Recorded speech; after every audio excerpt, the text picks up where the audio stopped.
This is TWiT. This morning I woke up to see images of a Pixel 4 phone from Unbox Therapy and other places. It was really, it's the usual leaks we get because the Pixel wouldn't probably come out, 4 wouldn't come out till October, but the leaks we usually get around this time as they start putting out models for case makers, so it was that. And Google responded, the Made by Google Twitter feed, well, since there seems to be some interest, here you go. And they sent out actual pictures of the back of the Pixel 4, which I mean, that's the way to handle it. There's still lots of things they didn't tell anybody. There's no way to know if there's a headphone jack.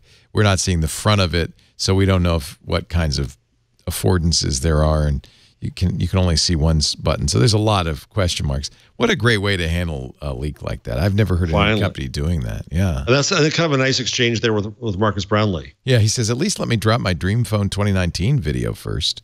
And Google responds. The year's not over. Pretty good, Google. Well played. It also makes me wonder if maybe October is not the date. That's when they've released the previous Pixel phones. Maybe they're thinking, since they announced, well, I guess it would still make sense to do it later in the year. They just announced the Pixel 3a, but they could do it. Yeah, I wouldn't think they'd follow up the 3a launch with Pixel 4 a month or two later. I still think October. Yeah, but they are kind of going to different markets. I mean, this will I'm sure be an expensive. This is the high phone. end. I hope Google's going to do what others are doing now and do a high end and a less expensive version. That would be fantastic. I mean, but it's, I really like my 3a.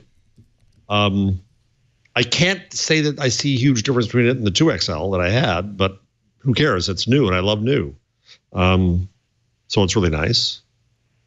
But if a 4 comes out, The other question, and Paul Thurrott brought this up earlier on Windows Weekly, is why doesn't Google tie the release of its high-end flagship phone to the release of the Snapdragon it's going to run on? At this point, it's coming out kind of toward the end of life of the Snapdragon.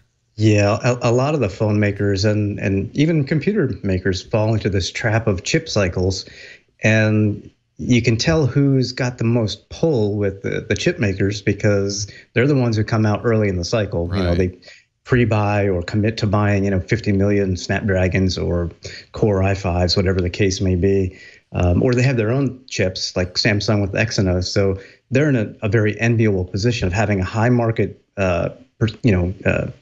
percentage, plus they have their own chips to rely on. So they go in March or April. Everybody else has to follow along. Right. And to do it in October is to basically say, well, you're not going to have the latest chip, but hey, it's from Google.